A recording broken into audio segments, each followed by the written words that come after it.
quand j'avais 4 ou 5 ans, je voulais être le plus grand peintre de tout l'univers. Et je le criais haut et fort. C'est une énergie qu'on prend ou qu'on n'a pas envie de prendre, mais dès l'instant où on la prend, on est tous créatifs. Comment on peut insuffler une culture du UX design dans une entreprise? C'est tous les points de contact avec une interface, quelle soit physique ou digitale. Et le plus important, c'est vraiment la connaissance de l'utilisateur. C'est-à-dire que tout ce que je mets en œuvre au sein de mon produit, ça s'adresse à quelqu'un et ça répond à un besoin. Et ce besoin, il faut le transformer en problématique.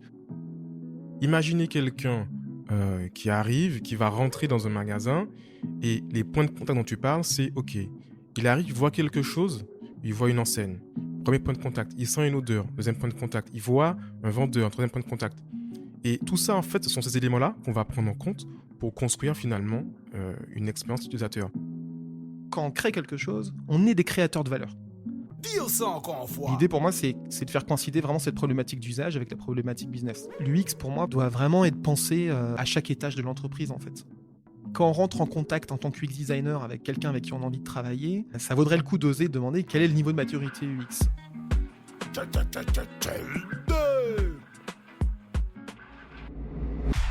Idiosa.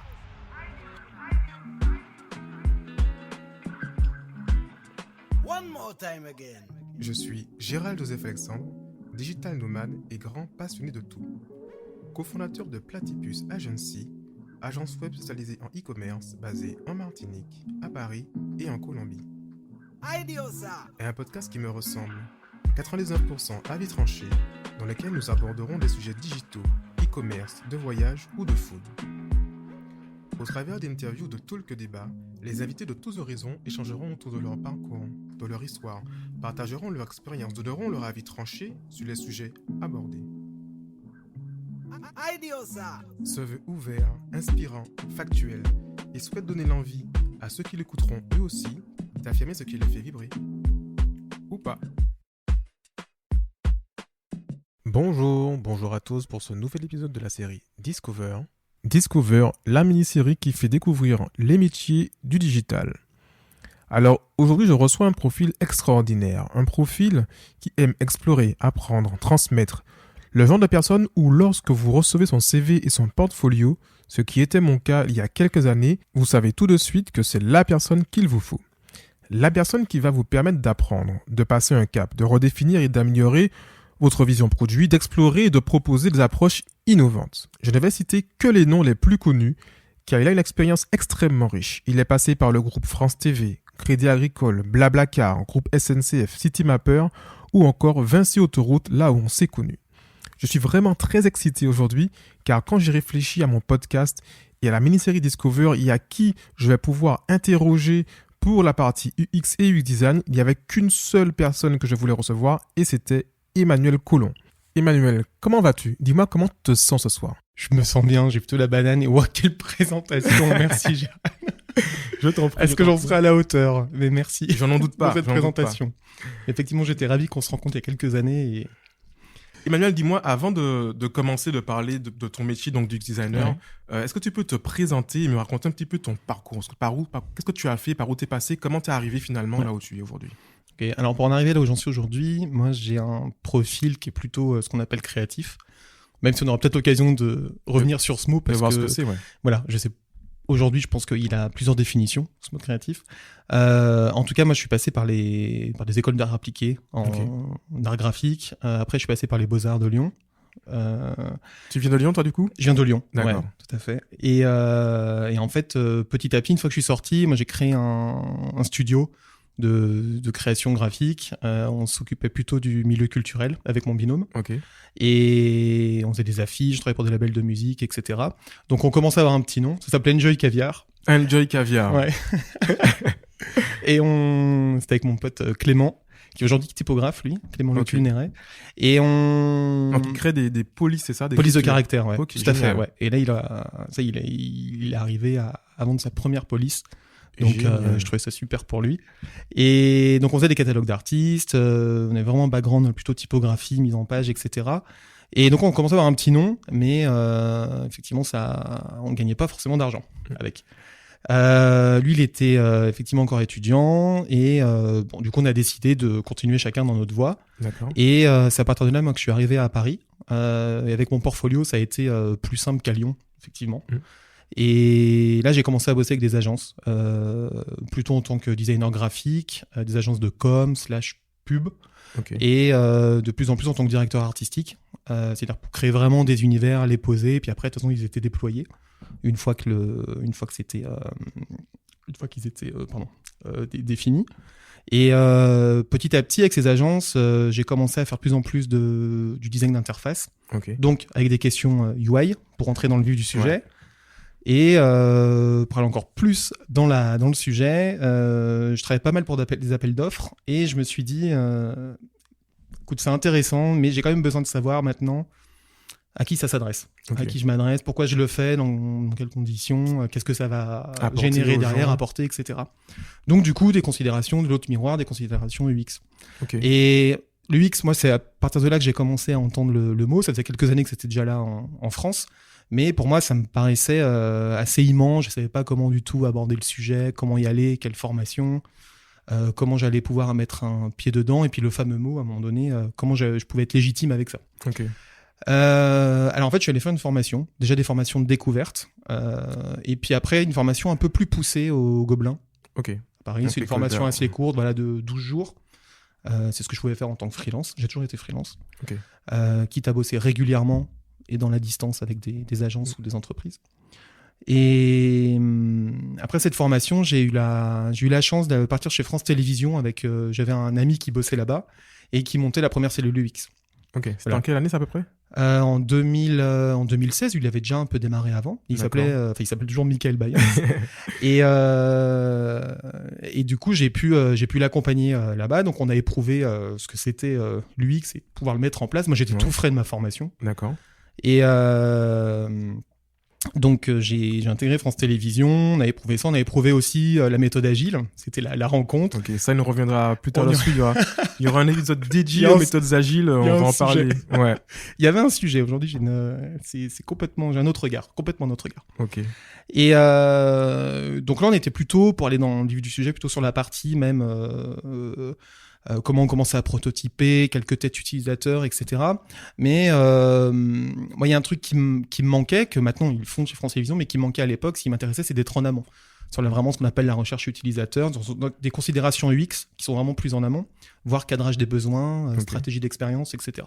Ça, c'est des mots avec lesquels je suis beaucoup plus à l'aise aujourd'hui et que je pratique Ok. dans les faits aujourd'hui. Et donc après France Télévisions, ça s'est fait naturellement. J'ai continué plutôt côté grand compte. Après les agences, je suis plutôt parti dans les grosses boîtes. France Télévisions, effectivement, comme tu l'as dit tout à l'heure, SNCF. Là, j'avais plus un profil où je devais m'occuper du design system sur une de leurs applications. C'est quoi le design system? Alors, le design system, c'est... j'ai l'impression d'être attendu. Pour vulgariser un petit peu Design ce system. terme, qui peut paraître un petit peu abrupt pour les... Le design system, c'est tout l'ensemble. Faudrait pas le réduire qu'en composants, mais c'est un système qui réunit l'ensemble des composants qui vont faire qu'une interface existe. Ça peut aller dans le détail, ça peut aller des types de boutons, des types d'interactions aussi. Mais en fait, c'est plus grand que ça. Souvent, il est réduit en fait à ça, mais c'est à une librairie de composants. Et ça. En fait, c'est Ouais. l'ensemble des éléments graphiques que on pourra piocher en termes de librairie pour pouvoir construire une interface demain. Exactement, c'est ça. Mais souvent, moi, ce que je dis, c'est qu'il est réduit à ça, alors qu'en fait, c'est quelque chose qui est beaucoup plus grand. Ça vient chercher des notions plutôt de brand design. Ok. Quel est le ton de la marque, pourquoi, quels sont les design principles, quels sont les principes de design auxquels se raccrocher dès l'instant où on a une question et dès l'instant où on veut créer une nouvelle interface. En Ok. tout cas, quand on propose ce que j'appelle un point de contact avec l'utilisateur. Et ça peut vraiment englober, ne serait-ce, ça dépend du type d'entreprise pour laquelle on travaille, mais potentiellement, ça englobe pas forcément que l'application, ça englobe l'identité visuelle générale, ça englobe moi je dirais même l'expérience d'un point de vue global de la marque, en fait. Ok. Et c'est un endroit auquel on va pouvoir trouver toutes ces informations.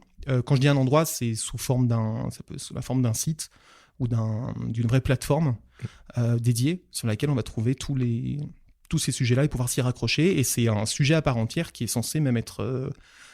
il faut des équipes autour de ça, idéalement, pour le maintenir, pour le mettre, continuer de le faire vivre, etc. Et que si demain, quelqu'un se pose la question de « j'ai un design à faire qui soit, même pour du print potentiellement, une interface ou un design de newsletter », il a les références, on va dire, design dans ses système. Il peut aller voir, OK, un bouton c'est comme ça, une image doit être plutôt comme ça, et compagnie. Donc c'est un référentiel, en fait, finalement, pour l'entreprise. Exactement, c'est un référentiel, tout à fait. Et qui vit. C'est un référentiel en mouvement qui est en même temps en mouvement que le mouvement de la création des produits dans l'entreprise, quoi. OK. Exactement. Et c'est des vrais sujets à part entière. Et en fait, moi, j'ai pu éprouver ça à la SNCF, observer comment bossaient les développeurs et l'équipe de designers, dont je faisais partie aussi. Okay. Et moi, là où j'étais plutôt fier du truc, c'est que j'ai pu... en fait, j'avais 2 missions. Alors, non seulement j'ai pu créer une équipe à l'intérieur de l'équipe, de la grande équipe, et avec plutôt sur la base du volontariat. Et mais là, j'ai commencé à éprouver des ateliers. On a pu des ateliers, comment on allait nommer les choses, quelles étaient nos priorités sur le sujet, etc. D'accord. Donc, à concevoir un petit peu le plan pour pouvoir réaliser ça, le design system. Comment il allait pouvoir être implémenté dans un process qui était déjà bien implanté, quoi. D'accord. Voilà. Donc du coup, la deuxième mission, c'était de les vendre dans la direction. De dire voilà pourquoi c'était important, qu'est-ce que ça allait apporter, pourquoi c'était plus efficient, plus cohérent, etc. Et pourquoi faut investir dedans. Pourquoi faut investir dedans, exactement. Et donc c'est ce que j'ai fait, c'est ce qu'on a pu faire petit à petit avec l'équipe. Et une fois que j'ai pu poser les premières briques de ça, après je suis parti vers d'autres horizons. Là je me suis dit j'ai plutôt un profil et c'est ce que je fais aujourd'hui, c'est un truc que j'aime bien. Moi je fais plutôt partie des personnes qui j'aime bien trouver le bateau, faire monter les gens dans ce bateau, trouver l'île sur laquelle il y a le trésor, puis une fois qu'on est sur l'île, j'aime bien bâtisseur. Exactement. C'est le mot, mais en tout cas, je suis assez à l'aise avec ça. J'aime beaucoup fédérer, j'aime beaucoup bosser en groupe, etc. Souvent, je dis que c'est pas moi qui fais le boulot, c'est le groupe. Moi, j'aime bien les faciliter, le fait que le groupe, lui, a toute l'intelligence pour trouver ce qu'il a à faire. Et à la base, moi, je sais pas ce qui va naître. Mais j'aime bien parler du UX en tant que révélateur c'est un peu de la magie quelque part, un peu l'alchimie, quoi. C'est le révélateur des qualités de chacun un petit peu finalement. Ouais, et puis de ce qu'on n'avait pas forcément vu sur le produit, ce qu'on avait envie de faire, sur effectivement les qualités de chacun. Ça peut faire intervenir des notions de coaching, etc. Enfin, c'est un peu plus comme ça que je le vois aujourd'hui. Et en fait, je baigne assez dedans. C'est un truc avec lequel je suis de plus en plus à l'aise. Alors après, il faudra voir maintenant comment je vais le positionner, parce que je le fais pas tout le temps exactement comme je le voudrais. Mais c'est une manière de voir mon métier que j'aimerais approfondir. Ouais. Exactement. On avait parlé effectivement déjà un petit peu. Ouais. Et est-ce que tu peux me dire la première, parce que donc du coup, si on revient là à l'origine, donc tu es un créatif. C'est quoi un créatif déjà ? Je me suis longtemps posé la question. Moi qui viens des Beaux-Arts, qui était vraiment graphiste au début, illustrateur, je me disais qu'un créatif, c'était ça, c'était représenter à ma manière ce que je voyais et quelle intention je donnais à ce que je représentais. Et c'était plus un travail d'auteur pour moi. Moi je dis souvent que j'ai été élevé comme ça au Beaux-Arts. C'est un artiste déjà. Exactement. J'avais plus la vision d'artiste là-dessus. Et en fait, j'ai compris aujourd'hui que la création, alors c'est plus au niveau d'un cheminement personnel, ça, que la création, on est tous créatifs. Absolument tous créatifs. C'est une énergie qu'on prend ou qu'on n'a pas envie de prendre, mais dès l'instant où on la prend, on est tous créatifs. Et elle nous permet en fait de je vais reprendre au début. Je pense qu'on est tous créatifs, seulement que on le fait pas de la même manière. On a chacun notre manière de le faire en fait. De l'exprimer en fait. De l'exprimer, voilà, c'est ça. C'est vrai ce que tu dis parce que pour le coup, moi je sais que quand j'étais jeune, j'ai fait beaucoup de sport et très peu d'art, on va dire, tout ce qui est musique, compagnie, j'étais pas très sur ça, peinture non plus. Et c'est vrai que maintenant, à la trentaine passée, j'avais beaucoup plus exprimé en fait mon côté créatif pour le coup. Par plein de choses. Là, on est dans un podcast, ça reste de la création de contenu. Exactement. Ouais. Et c'est vraiment que c'est prendre conscience de son potentiel créatif et le développer. Et à toi, je suppose qu'en tant que facilitateur, ton rôle des fois, c'est de dire attention, vous avez un truc là, les gars, allons essayer de creuser derrière ça. Exactement. En fait, c'est multiforme d'être créatif. Exactement. Moi, c'est par exemple, je travaille avec un groupe, c'est d'aller sentir à un moment donné qu'est-ce qu'il y a besoin d'aller pousser au sein de ce groupe, est-ce qu'il y a une interaction à faire, est-ce qu'au contraire, il faut plutôt prendre du recul par rapport à ça, Ok. ou sentir les bons moments pour dire, bah là, il faut insuffler, il faut aller souffler sur les braises, quoi. Exactement. Et pour moi, être créatif, c'est aussi ça. C'est pas que dessiner. Avant, pour moi, c'était que dessiner. C'était être un artiste. Et pour moi, aujourd'hui, c'est plus du tout ça. C'est beaucoup plus complexe, ça.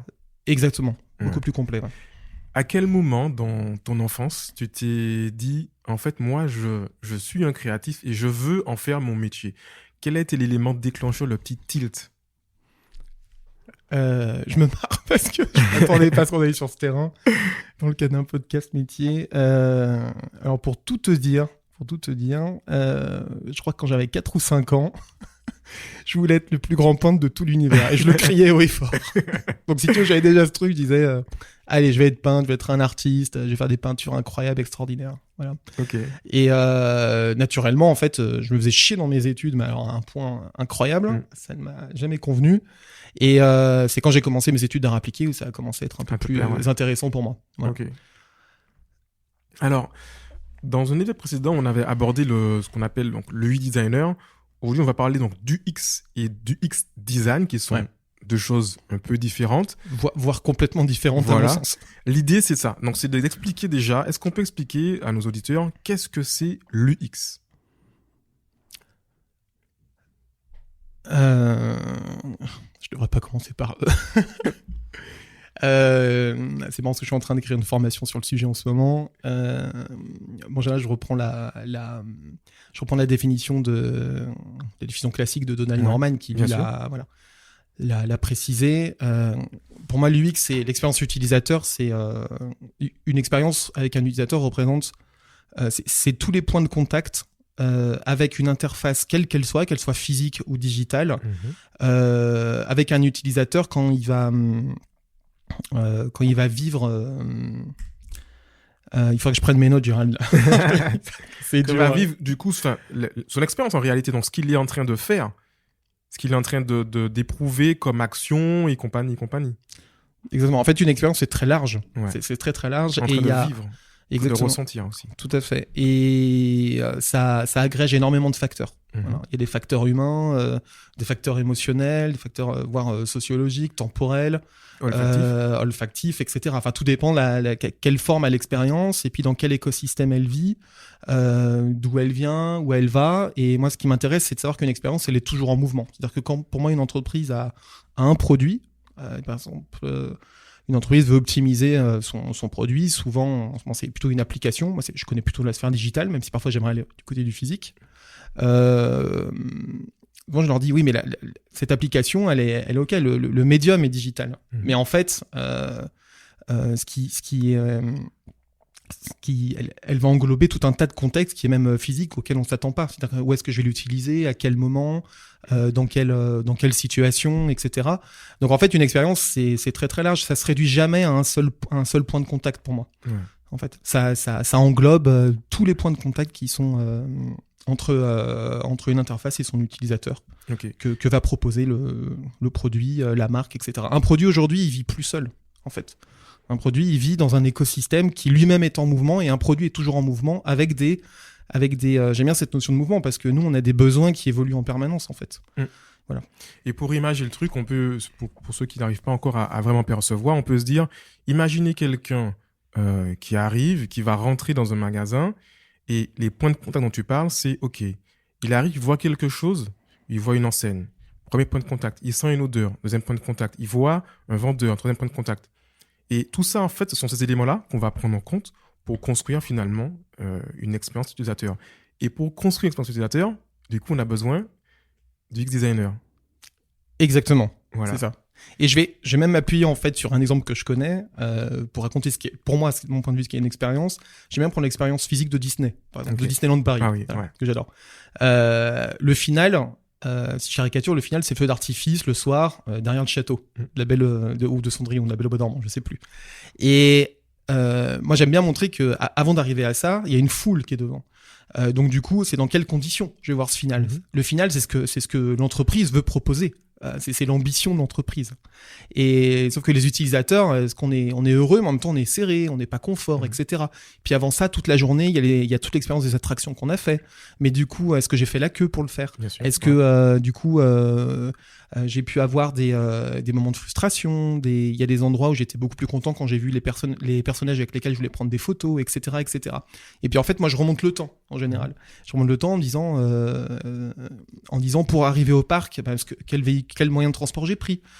Si je remonte encore le temps, à quel moment j'ai réservé mon billet pour y aller, etc. Est-ce que mon déclencheur, ça a été quel a été mon déclencheur pour prendre un billet et vivre cette expérience? Est-ce que ça a été de voir une pub quelque part? Est-ce que ça a été bien plus en amont? Chez moi, je sais que Disney, ça a été conditionné par le fait que quand je regardais Jean Rochefort à la télé quand j'étais petit, Disney Channel, je crois que j'avais 6 ans, le samedi soir, il y avait un épisode de Zorro, je sais pas quoi, il y avait ce Jean Rochefort, j'idéalisais peut-être le grand-père qui présentait la magie du cinéma. Et dans les années 80, j'étais jeune. Et du coup, je me suis dit, waouh, mais Disney, c'est ce moment cosy, c'est ce moment génial, exceptionnel du samedi soir. Et en fait, moi, j'en parle souvent quand je parle du X, je me dis, mais en fait, une expérience, elle est même conditionnée depuis là, en fait. Bien même antérieurement. Et parfois, on sait même pas d'où elle est conditionnée. Tout à fait. Donc, c'est aussi large que ça. Et puis après, il y a toute la partie, donc il y a bien l'avant, il y a le pendant, et puis l'après, c'est qu'est-ce qui m'a fidélisé? Pourquoi j'y reviens? Qu'est-ce que m'apporte le produit? Est-ce qu'ils vont me donner j'en sais rien, moi, des réductions? Il y a l'avis que je vais donner aussi, etc. Tu as parlé tout à l'heure donc, de dire donc, tu vas remonter le fil de l'expérience finalement. On est parti des feux d'artifice à l'acte d'achat. Entre l'acte d'achat et le feu d'artifice, tout ce qui s'est passé, toutes les étapes, comment on appelle ça en fait? Ce journée justement là, comment ça s'appelle? Tu veux dire le parcours parcours en termes du X justement. Ah bah c'est ce qu'on appelle une je veux dire une user journée, mais en français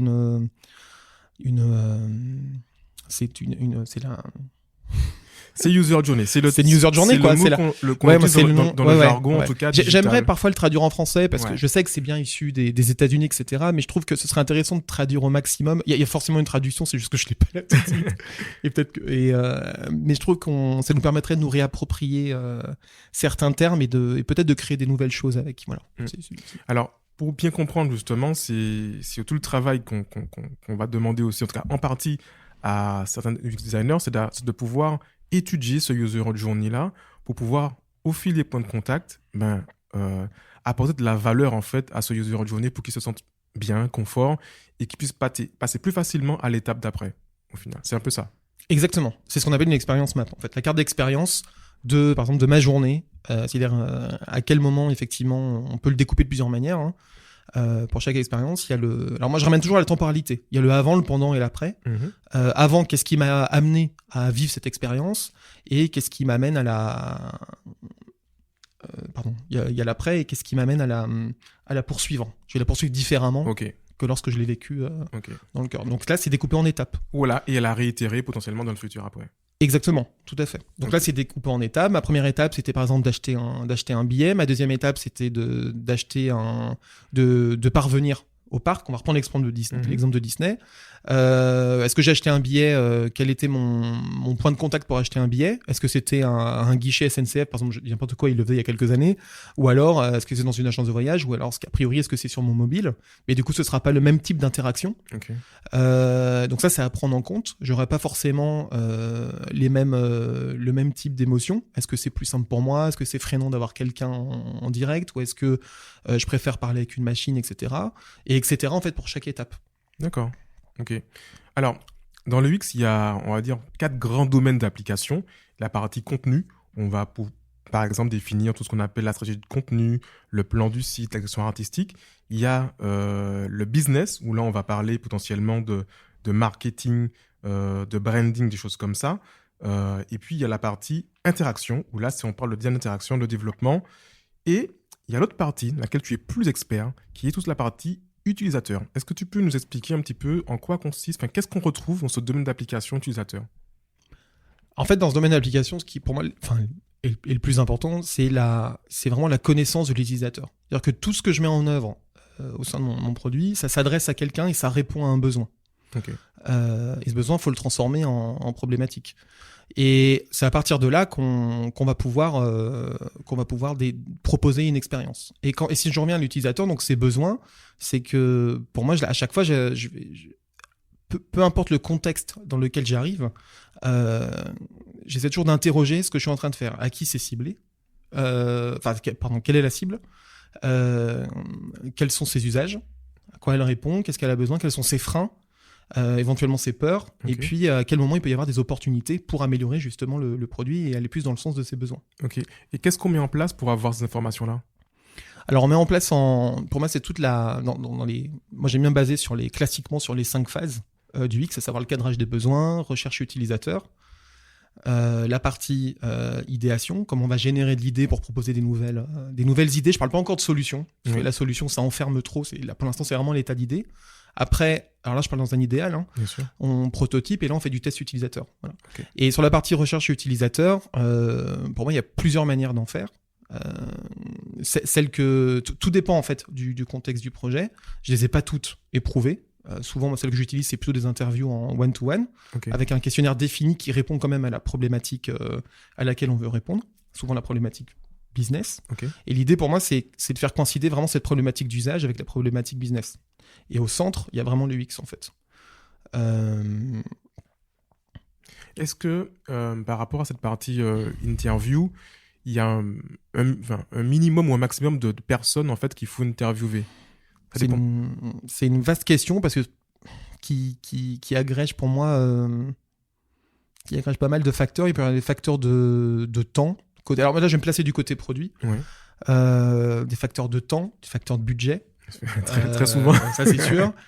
Quel type d'études on veut ? Est-ce qu'on fait du qualitatif ? Et puis on va renforcer ce qualitatif par du quantitatif, c'est-à-dire des questionnaires auprès d'une large audience. Est-ce qu'on a une base client ? Est-ce qu'on n'a pas de base client ? Est-ce qu'il faut faire appel ? Moi, j'aime bien faire appel dès que je peux plutôt à des agences qui, eux, ont des panels utilisateurs. Okay. En fait, c'est plein de questions. C'est assez dur de répondre. Moi, je sais qu'il y en a qui pourront me dire qu'ils ne sont pas du tout d'accord, etc. Je pense que moi, je sais que pour les sujets que j'ai eu à traiter, je pense que déjà un minimum, mais c'est un peu difficile de répondre, je vais dire 8 utilisateurs. Mais déjà, ça permet déjà de déceler. Donc, au moins déceler des choses.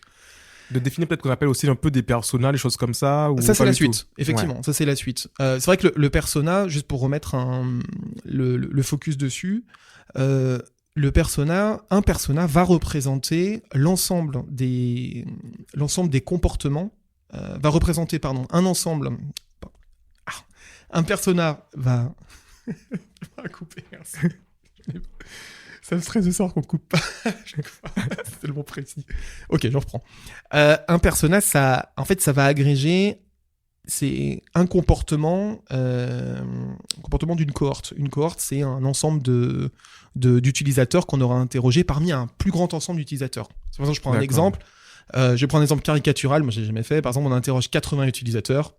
Sur ces 80 utilisateurs, on s'aperçoit qu'il y a à peu près 5 comportements généraux. Ok. D'accord.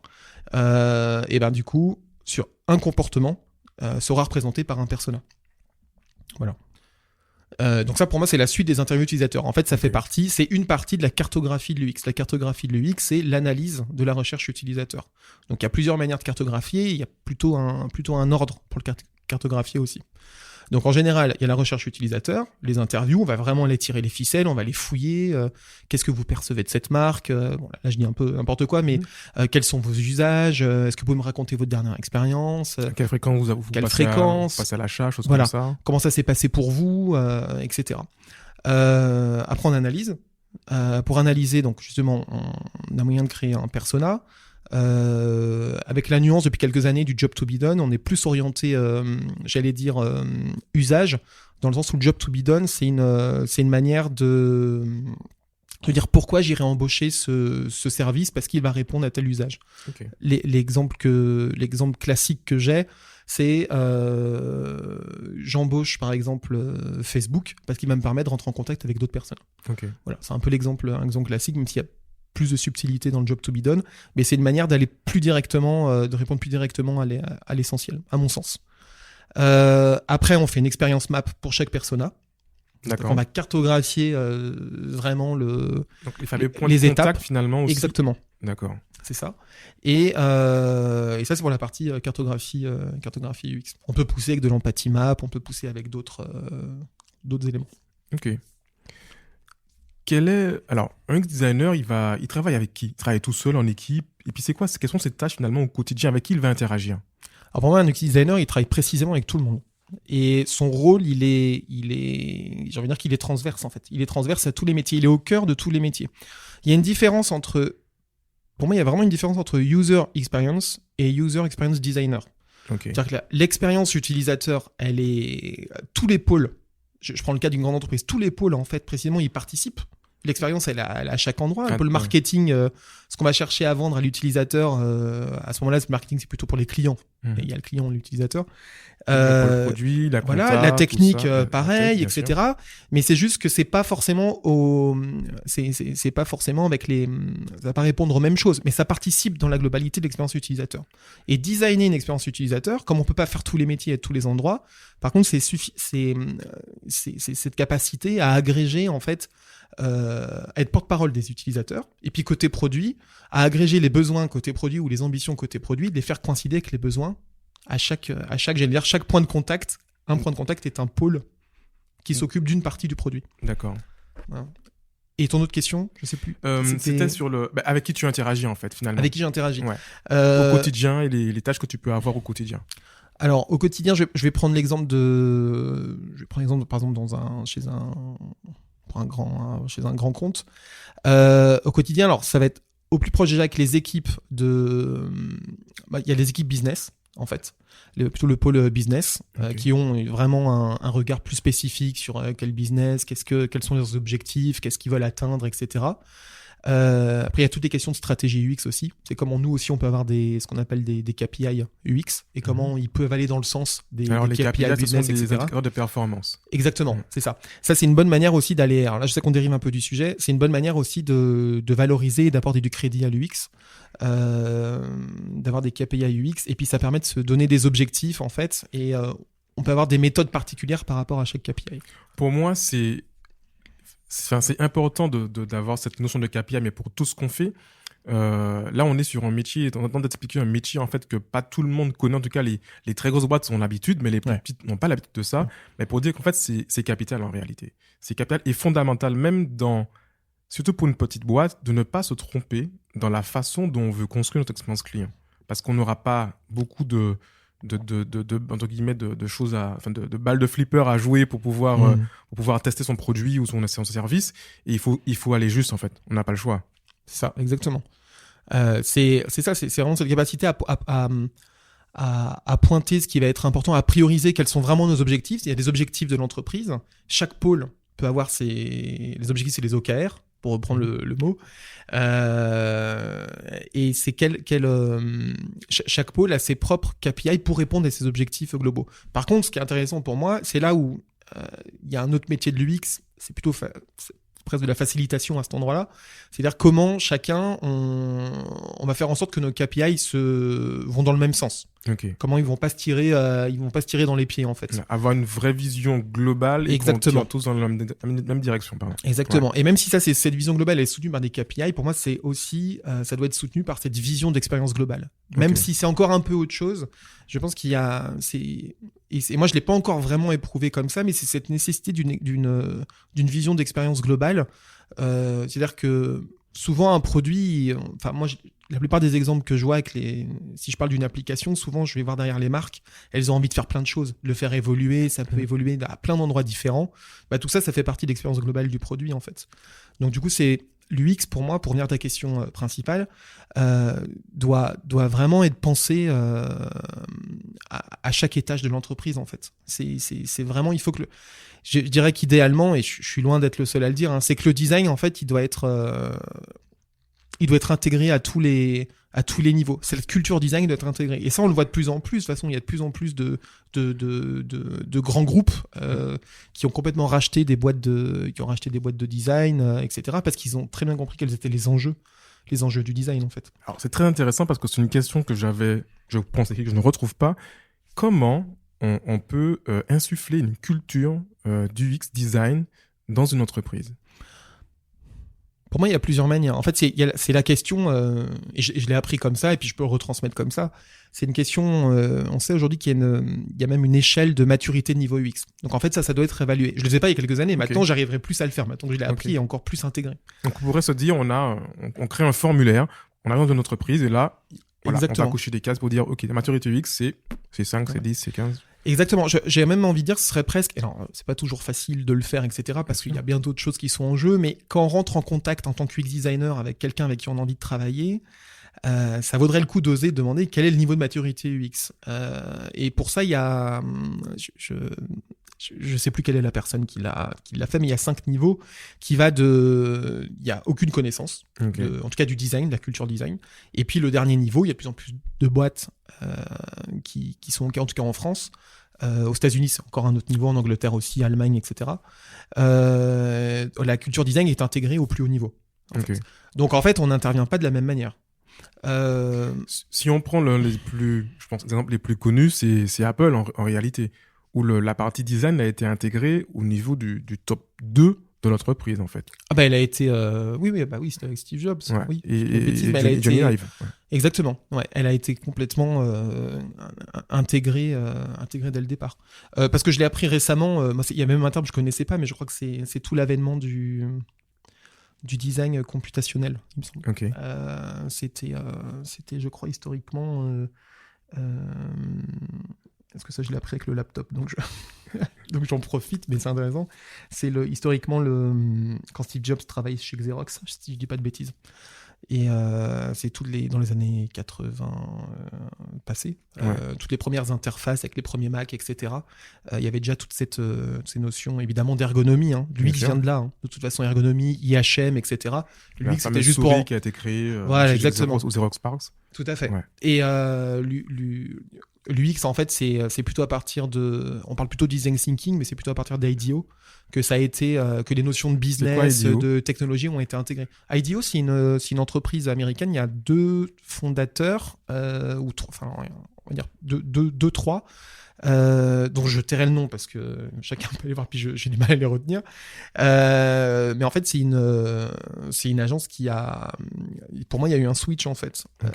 Il y a une genèse au design thinking, à l'UX design, mais il y a eu un switch dans le sens où ils ont apporté dans leur méthode... eux, ils étaient détenteurs d'une méthode. Il y a une vidéo qui est super là-dessus. Ils montrent comment ils arrivent à...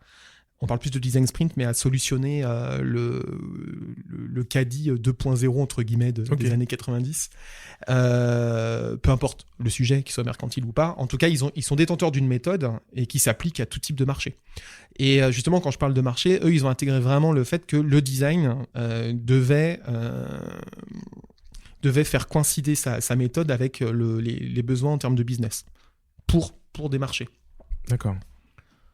Ok. Super intéressant.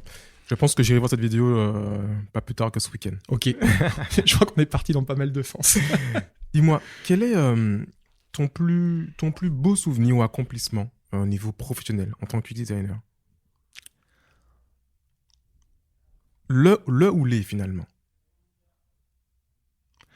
Ben, écoute, pour moi, c'est pas que c'est difficile de répondre. Je vais plutôt répondre en te disant que en fait, chaque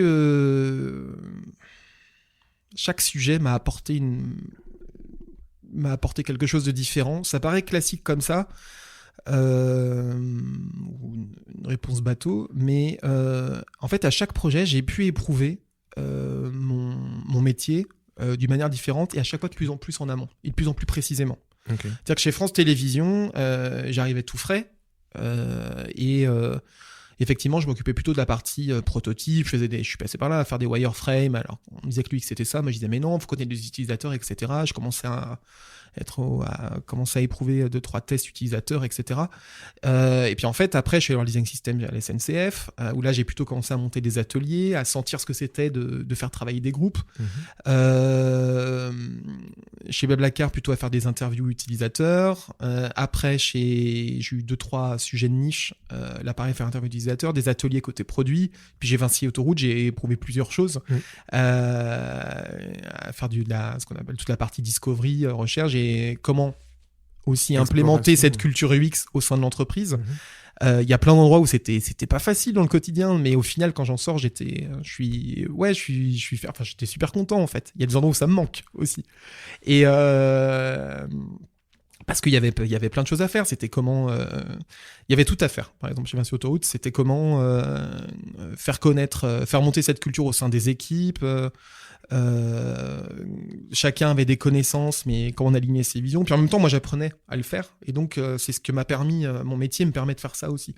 Moi, ce que j'aime me dire, et maintenant, c'est encore à un autre niveau. Là, j'ai accompagné, j'ai accompagné pendant 1 an une application qui permet de trouver des objectifs de vie selon des étapes, etc. Plutôt en mode startup. J'avais jamais touché ça, des notions de KPI, etc.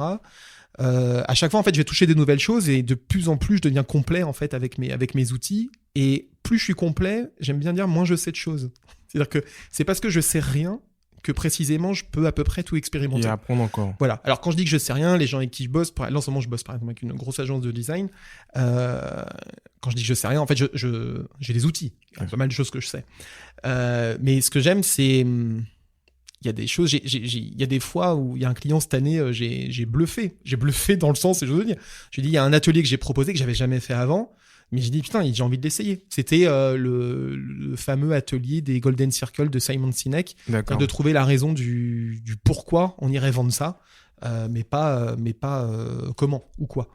Et je l'ai éprouvé et ça a super marché, en fait. J'étais super content de le faire. Mais je pense que en tout cas, pour moi, mon rôle du designer, c'est ça, c'est d'aller expérimenter. Je peux pas tout faire. Il y a des méthodes, des outils, puis il y a la réalité du terrain, il y a la réalité des projets. Il y a aussi cette réalité de, oui, j'ai besoin de gagner de l'argent aussi, donc je m'adapte, mais en même temps, j'ai envie d'essayer des choses. Donc il y a des moments où j'ose, j'y vais, etc. Et puis plus j'ai d'expérience, plus j'ose essayer, plus j'ose le faire. Et du coup, plus je deviens complet dans l'UX, plus j'ai des choses à découvrir, encore à connaître pour que ce soit encore plus complet, quoi. Il y a plein d'autres notions que je connais pas, que j'ai envie d'aller découvrir, etc.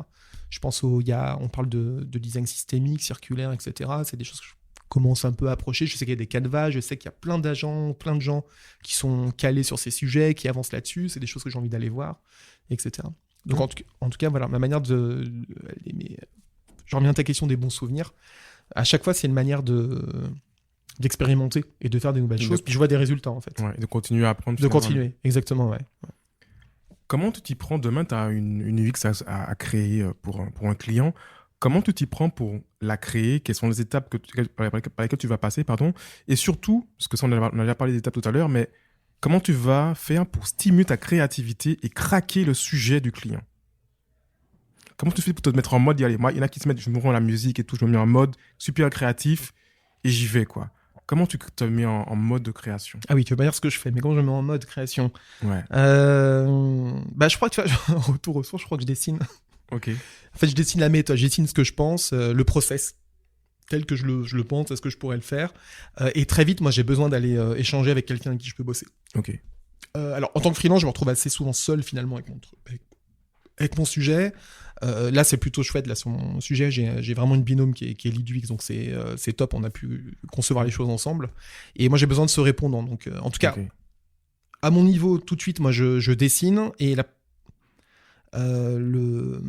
pour en rester commode, parce que j'allais dire, moi, ce que j'aime, c'est aller tirer les ficelles. C'est tout de suite j'ai besoin d'échanger avec les gens. J'ai besoin de communiquer. Pour moi, l'UX, c'est la base, en fait. Enfin, quand je dis l'UX design, concevoir une expérience utilisateur, la base, c'est d'aller parler avec les gens. Okay. Quelle est ta vision, qu'est-ce que t'en penses, et puis c'est tirer les ficelles, et puis c'est là où il y a une espèce de magie qui se crée, en fait, parce qu'il y a après ça c'est plus des choses que je fais à côté, mais c'est d'aller voir ce qui se met en jeu, ce qui joue pour chacun, etc. Et puis quels sont vraiment les enjeux de la boîte, c'est quoi les objectifs, etc. Moi je vois, sur ce que tu me dis là, ça me fait penser à plein de choses. Tu as parlé de magie, il y a une notion de magie, qu'on va créer quelque chose qui va sortir de nous, qui sera unique. Et tu as aussi un peu comme quand tu vas dans certains restaurants gastro ou restaurants un peu surprise ou des bars un peu à cocktail en mode surprise. Dites-moi ce que vous aimez, dites-moi quelles sont vos saveurs préférées, est-ce que vous avez compagnie, vous avez envie de quoi aujourd'hui? Comment s'est passée votre journée? Vous êtes bien, pas bien? Vous avez envie de quoi en fait? Et puis là, on va créer un truc à partir de ça. C'est un peu ça en fait au final. C'est marrant que tu prennes cet exemple parce que du coup, j'ai plutôt vu la partie marketing. Et moi, comme je viens des Beaux-Arts en fait, où je crée des univers. Après, j'étais directeur artistique plutôt pour la com et la pub, donc je créais des univers. Donc du coup, je m'attardais pas trop sur le besoin utilisateur parce que je connaissais pas, je savais pas que c'était ça au début. Mais je créais des univers en disant, Ouah, on va faire vivre telle chose de telle manière à Ils tel vont moment, adorer. etc. Voilà, c'était vraiment, c'était lâché comme ça. Et pour reprendre l'exemple de la gastronomie, c'est ça, là où il y a de la, je pense qu'il faut pas oublier, c'est-à-dire que j'ai envie de dire que mettre l'utilisateur au centre, oui, mais je vais me faire engueuler pour ça, l'utilisateur n'a pas toujours raison en fait. Bien sûr. Voire, il n'a pas toujours raison dès l'instant où nous, quand on crée quelque chose, on est des créateurs de valeur. Donc on est des créateurs de valeur. Par contre, on a une responsabilité par rapport aux valeurs qu'on crée, parce qu'on les crée par rapport à quoi ? Est-ce qu'on va... Alors ça, c'est ce que j'appelle toute la partie dark pattern de l'UX. Qu'est-ce que ça va vraiment créer derrière ? Est-ce que ça va créer des problèmes d'usage, je prends l'exemple d'Uber, etc. Derrière. Ouais.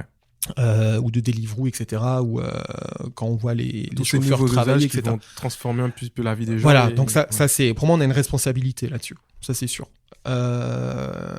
Et elle est assez souvent oubliée, j'ai envie de dire.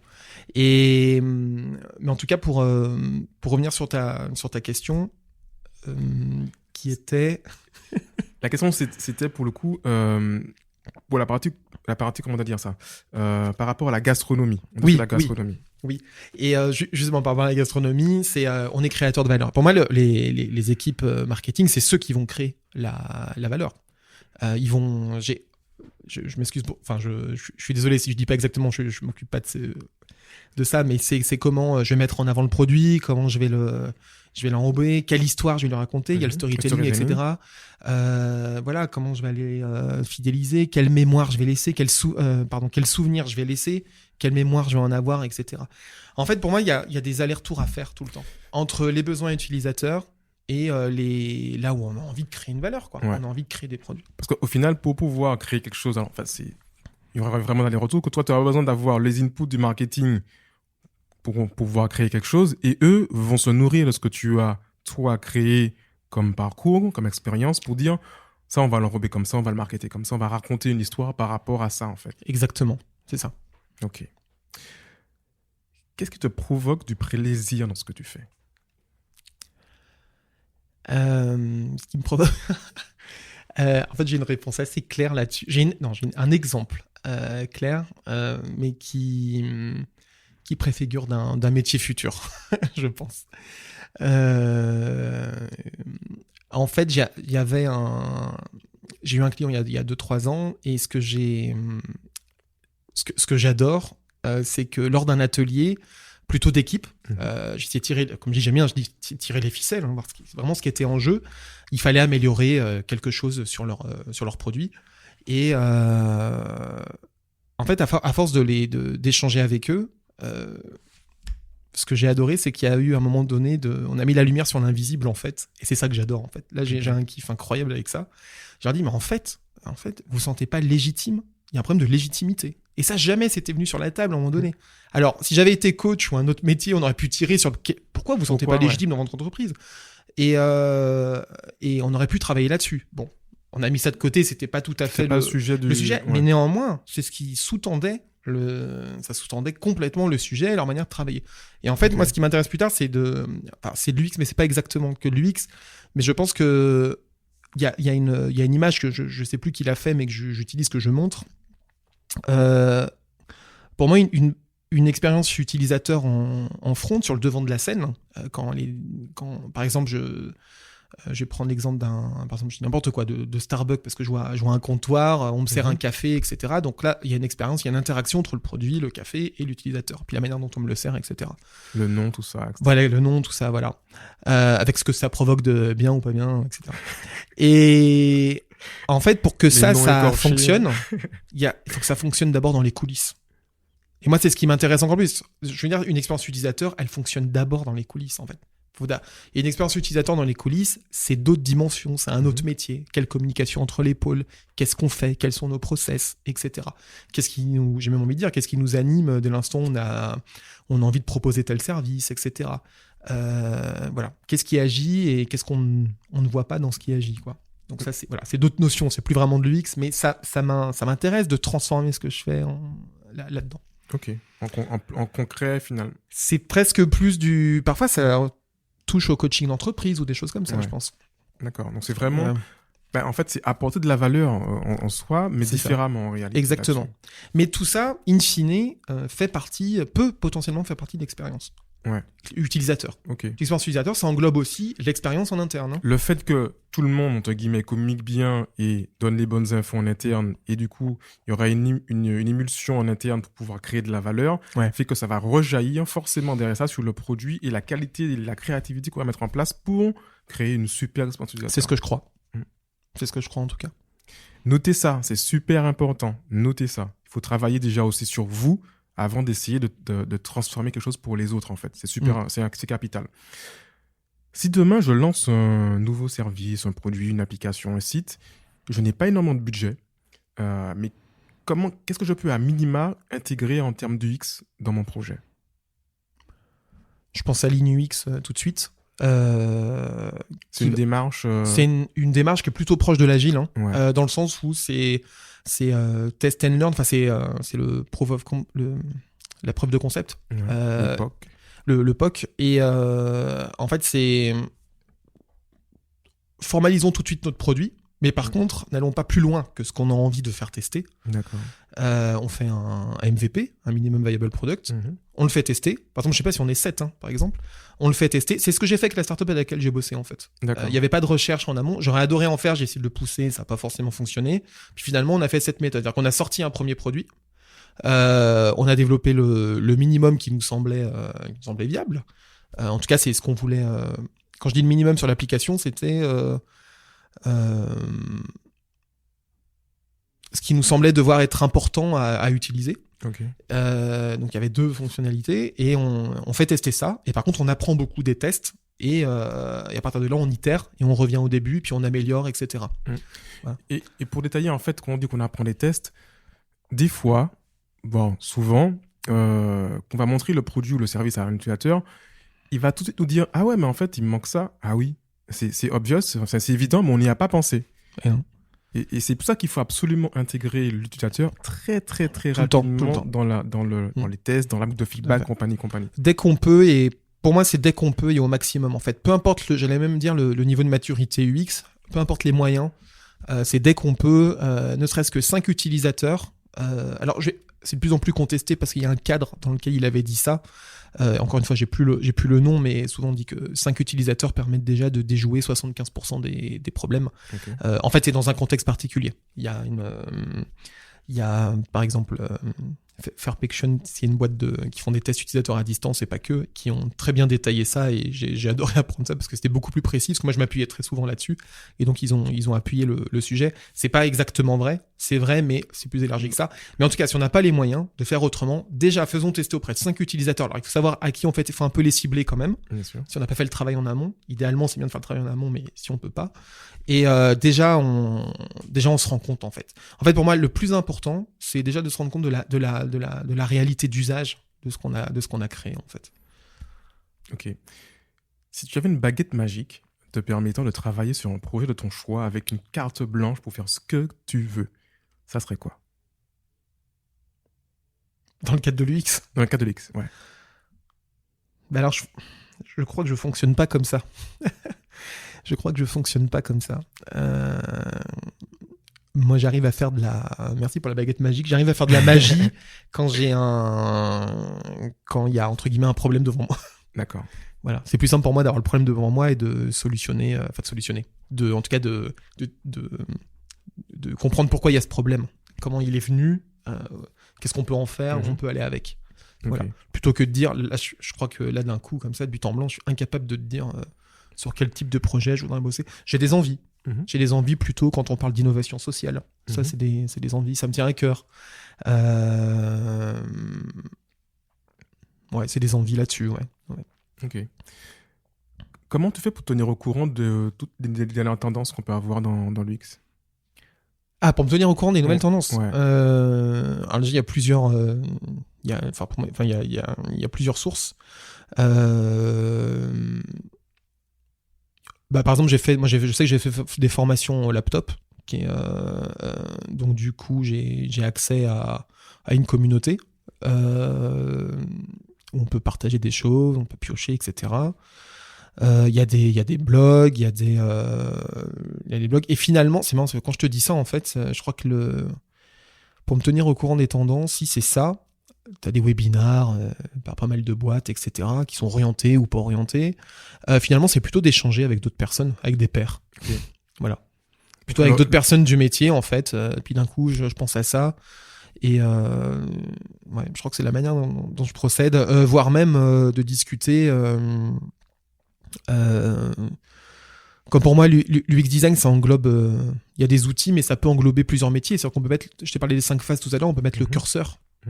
Comme une platine de DJ, moi souvent je dis que c'est une platine de DJ, et tu mets le curseur plus ou moins fort sur tel type de métier. T'en as qui sont spécialisés dans la recherche utilisateur, spécialisés dans le prototype, en design d'interaction, ou alors encadrage des besoins, en vision, etc.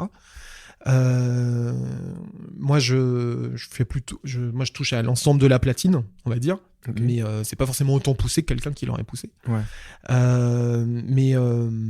Donc quand je dis ça, c'est que par exemple je vais discuter avec d'autres gens qui par exemple, ici, là où je travaille, il y a une personne que j'ai rencontrée qui travaille plutôt sur l'innovation sociale, qui a déjà éprouvé des méthodes de design. On a discuté, je dis, ah ouais, mais ok, donc dans ce que tu fais, il y a ça qui se passe, ok. Puis après, je vais plutôt aller me renseigner, moi, sur Internet pour aller voir, ou autre. Ok. Et ce que tu dis, finalement, c'est que là aussi, donc, on l'a compris, il y a plein de domaines dans l'UX design. Ouais. Et en fonction de son projet, il ne faut pas se dire qu'il ne faut juste potentiellement qu'un seul designer, mais il y a potentiellement plusieurs designers par rapport à ce qu'on veut faire en réalité. Complètement, ouais, tout à fait. On parle souvent il y a plusieurs designers, types de designers. Dans une équipe UX, il y aurait il y a plusieurs types de designers. Tu aurais l'UX, t'as le lead UX, qui lui va plutôt organiser, qui va plutôt penser l'expérience dans sa globalité au sein de l'entreprise et des produits qu'elle développe. L'homogénéité finalement. L'homogénéité, voilà, ouais. Exactement. Il y aurait quelqu'un qui s'occupe plus de la recherche. Quelqu'un qui va s'occuper beaucoup plus du contenu, du X-Rating. Ça, c'est des nouvelles notions, enfin, qui sont pas si nouvelles que ça, mais en tout cas, on a mis des mots dessus. Et c'est arrivé il y a depuis quelques années. Néanmoins, c'est intéressant en termes de la cohérence des contenus, cohérence les mots sur les actions aussi que je vais avoir. Alors, c'est plutôt au niveau du digital. La sémantique. Exactement. T'as toute la partie, t'as tous les UI designers, et encore une fois là-dedans, moi je sais pareil, il y a d'autres métiers, il y en a qui sont spécialisés plutôt design d'interaction, il y en a qui sont spécialisés pour faire des prototypes presque proches de la réalité, t'en as t'as même des UI qui sont plus proches du code aussi. J'avais échangé avec un coach agile, c'était pas moi. Non, mais qu'on avait connu ensemble. Qui m'avait même dit qu'il connaissait des boîtes. Alors, je suis pas allé voir ça de près. Des boîtes qui bossaient même quasiment plus que des UI. J'ai dit, mais comment? Il m'a dit, en fait, alors, il y en a qui sont des entre-deux. C'est plutôt des UX, en fait, le design system est tellement développé, en fait, quand l'UX arrive avec je caricature, avec ses préconisations, auprès des développeurs, il sait déjà quoi prendre. Il sait déjà quoi prendre, etc., et comment le formaliser, quoi. Voilà. Mais c'est intéressant, ça veut pas dire que c'est une belle maturité, ça, quand même. C'est une belle maturité. Franchement, j'aimerais savoir quel type d'agence fait ça, mais certainement qu'il y en a qui essayent. C'est marrant quand je dis ça, parce que je pense qu'il y a pas mal de choses à inventer avec ces métiers, en fait. Mais pareil avec les métiers de l'agile, avec les PM, les PO, je pense qu'il y a pas mal de choses à inventer. Il y a des postures à inventer, en fait, aussi. C'est une très belle transition. On arrive un petit peu à la fin de l'échange, mais comment tu vois ton métier d'ici 5 à 10 ans? Je pense que le métier du designer, je pense qu'il aura sa base encore.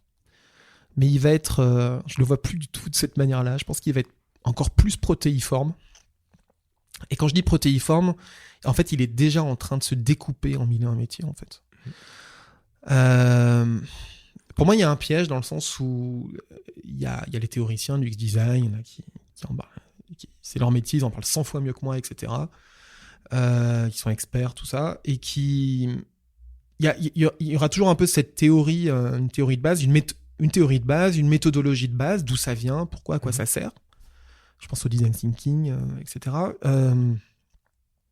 Mais je pense qu'il y a un piège, mais un piège, ça peut être une opportunité.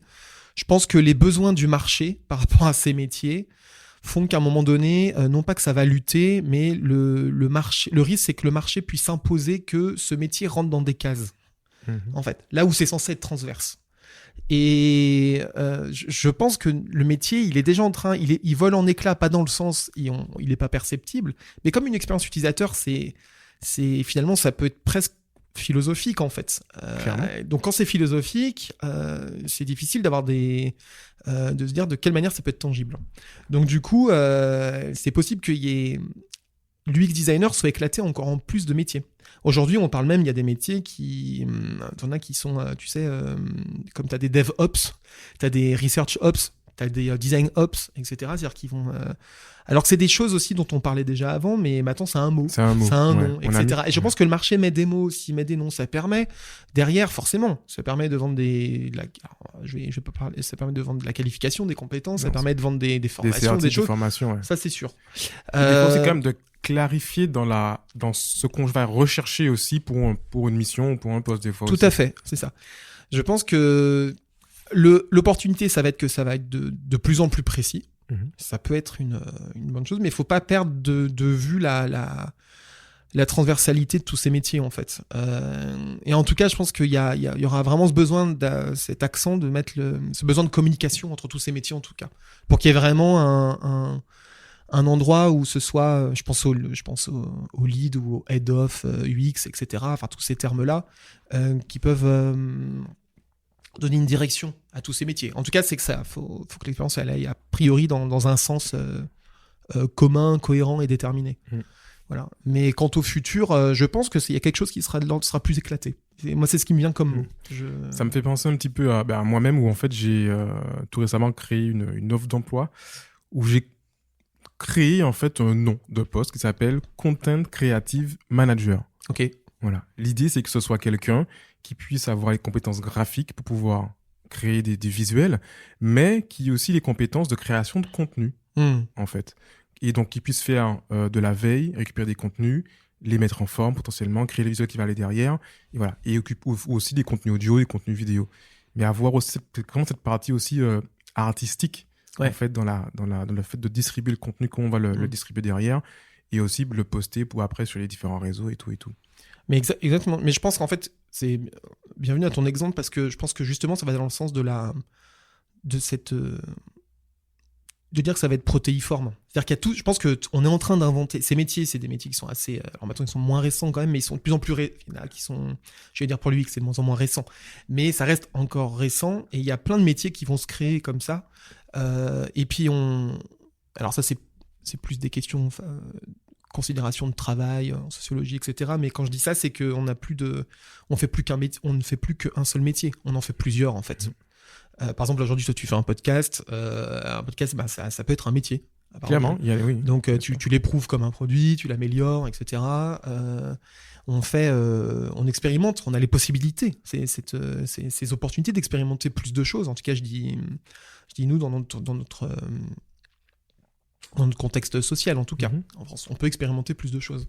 Donc, du coup, ça appelle plusieurs compétences, plusieurs qualifications à plusieurs endroits, etc., quoi. Très bien. Mais merci beaucoup, en tout cas, Emmanuel. Dis-moi, aujourd'hui, qu'est-ce que tu fais quels sont tes futurs projets? Alors, c'est pas que c'est difficile pour moi d'en parler, mais comme c'est encore je suis en train de mettre de la lumière sur des zones de flou. Ce que je veux dire, c'est que là où c'est certain, c'est que je me suis formé encore sur certaines méthodes de design, notamment sur les design sprints. Ça, c'est des... Parlons-en un petit peu ce que c'est le design sprint pour le coup. Le Ouais. design sprint, Ouais. alors, initialement, ça a été mis en place par James Knapp chez Google. Je crois que dans ce que j'ai lu, il cherchait un moyen un moyen rapide d'éprouver Des concepts? d'éprouver des concepts, oui, en peu de temps parce qu'il voulait se dégager du temps pour lui et sa famille. Ok. C'est des choses que je connais aussi. Voilà. Et en fait, lui, il a proposé une méthode. Aujourd'hui, il l'a réduite à 4 jours, mais il l'a proposé en 5 jours. Il y avait un objectif chaque jour. Donc, on part sur une semaine classique. Le lundi, on commence à cartographier.